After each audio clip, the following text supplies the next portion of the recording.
everyone, welcome to Unit 8.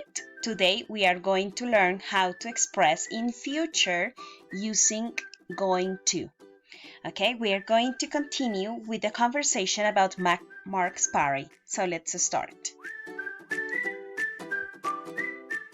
Mark Sparry is going to be this week. We need to organize everything. The band is going to play 4 songs. That's great! I am going to start making the salad and a carrot cake. My grandma and I are going to bring hot dogs and the burgers.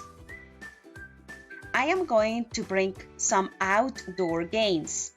Mark is not going to forget this party. Sarah is going to buy the sodas and the candies.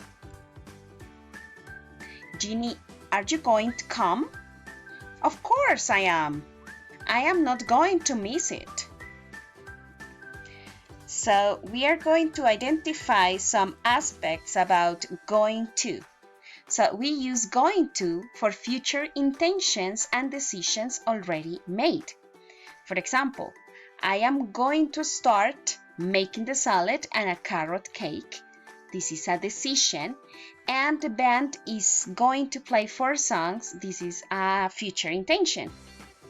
So here we can see that we use the verb to be in present, going to, and the verb in infinitive, as you can see in here. Well, here the band is going to play 4 songs, okay?